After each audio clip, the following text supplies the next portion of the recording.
YCP MLA Parthasarathi రేపు TDP అధినేత చంద్రబాబుతో భేటీ కాబోతున్నట్టుగా తెలుస్తోంది. పెలమలూరు నుంచే తాను పోటీ చేస్తానని తన క్యాడర్కు తేల్చి చెప్పేశారు పార్థసారథి. ఈ నేపథ్యంలో వైసీపీ అధిష్టానం ఆయన్ను పెనమలూరు టికెట్ కేటాయించడం లేదు. ఈ నేపథ్యంలో ఆయన పార్టీ మారతారనే ప్రచారం జోరుగా సాగుతోంది. అటు వైసీపీ ఇటు టీడీపీ నేతలు ఆయన ఇంటికి వెళ్లారు గతంలో కొద్ది రోజుల క్రితం. ప్రస్తుతం ఆయన టీడీపీ అధినేత చంద్రబాబుతో భేటీ కావడం ప్రాధాన్యత సంతరించుకుంది.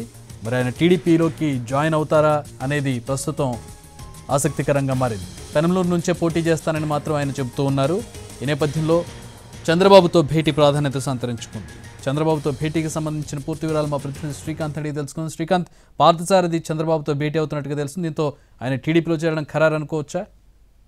ఖచ్చితంగా కూడా పెనమలూరు ఎమ్మెల్యే పార్థసారథి అయితే టీడీపీలోకి వెళ్లటానికే మొగ్గు చూపుతున్నట్టుగా అయితే ఇప్పటి వరకు ఆయన ఇచ్చిన సంకేతాలు బట్టి అర్థమవుతుంది. ఇప్పటికే 3 దఫాలుగా కూడా వైసీపీ కీలక నేతలు ఎవరైతే ఉన్నారో అయోధ్యరామిరెడ్డి కానీ ఇతర నేతలందరూ కూడా ఆయన బుజ్జగించే ప్రయత్నం చేసినా కూడా ఆయన తిరిగి పార్టీలోకి కొనసాగటానికి అయితే ఆయన ఎక్కడా కూడా ఆసక్తి చూపించలేదు. దీంతో పాటుగా సీఎంఓకి తీసుకెళ్లి జగన్తో భేటీ అయిన తర్వాత కూడా ఆయన తన నిర్ణయాన్ని మార్చుకొని నేపథ్యంలో తాజాగా ఆయనతో విశాఖ టీడీపీ ఎమ్మెల్యే వెలగపూడి రామకృష్ణ, అదేవిధంగా విజయవాడకు సంబంధించి బొమ్మసాని సుబ్బర్ వీళ్ళందరూ కూడా భేటీ అవటం, ఆయన ఈ పార్టీ కార్యక్రమాలకు దూరంగా ఉండటంతో పాటు టీడీపీలోకి వెళ్లటాననే స్పష్టమైన సంకేతాలను కేడర్కు కూడా ఇప్పటికే ఇవ్వటం కూడా జరిగింది. ఈ నెల 18న ఆయన పార్టీలో చేరతారు, గుడివాడలో జరిగే సభ సందర్భంగా అని చెప్పినప్పటికీ కూడా ఆయన రేపు హైదరాబాద్ లో చంద్రబాబుని కలవబోతున్నారు అనేది అయితే మనకి సమాచారం కూడా అందుతుంది. కలిసిన తర్వాత ఆయన 18వ తారీఖున కేడర్ తో సమావేశమై ఆ తర్వాత పెనమలూరులోనే ఒక బహిరంగ సభ నిర్వహించి పార్టీలో జాయిన్ అయ్యే కార్యక్రమం చేయబోతున్నారని అయితే స్థానికంగా సమాచారం కూడా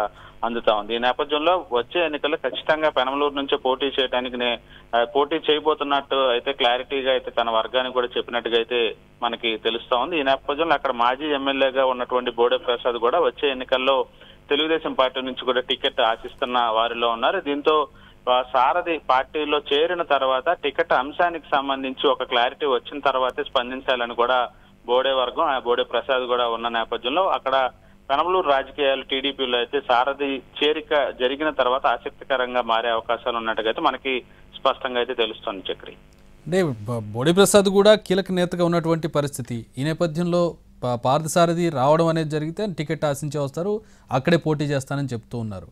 ఈ టీడీపీకి ఎట్లాంటి పరిణామాలు చోటు చేసుకునే అవకాశం ఉంది ఒకవేళ పార్థసారథి టీడీపీలోకి వస్తే?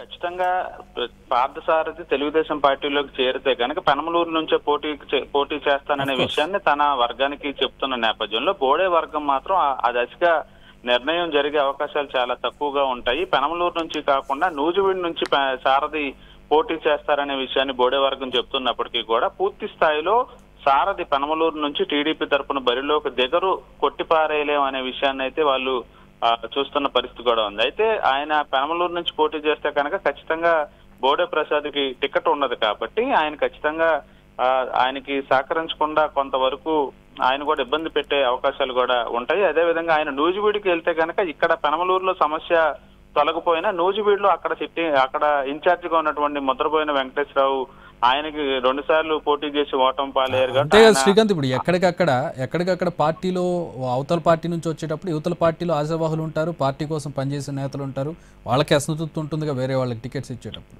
అంటే ఖచ్చితంగా కూడా పార్థసారథి టీడీపీలో చేరడం ద్వారా అక్కడ ఎవరో ఒకళ్ళకి టికెట్ అనేది నూజివీడులో కానీ పెనమలూరులో కానీ ఖచ్చితంగా ఇవ్వలేని పరిస్థితి తెలుగుదేశం పార్టీకి ఉంటుంది. మరి పార్టీ అధిష్టానం సారథికి 2 చోట్ల నుంచి ఎక్కడ టికెట్ ఇస్తూ ఖరారు చేస్తుందనే అంశానికి ఇంకా పార్టీ నుంచి క్లారిటీ రాలేదు. కేవలం సారథి నుంచి మాత్రమే పెనమలూరు అనే విషయం బయటకు వస్తుంది కాబట్టి దాని మీద టికెట్ ఇచ్చిన తర్వాత అసంతృప్తులను ఏ విధంగా బుజ్జగించే ప్రయత్నం చేస్తారనేది అయితే మనకి కొంచెం టైం పట్టే అవకాశాలు ఉన్నాయి. చంద్రబాబుతో భేటీ అయిన తర్వాత ఆయన ఏమైనా హామీ ఇస్తారా, ఆ హామీతో ఆయన పార్టీలోకి వస్తారనేది రేపు భేటీ తర్వాత తెలిసిపోతుంది కదా. Thanks for the update Srikanth.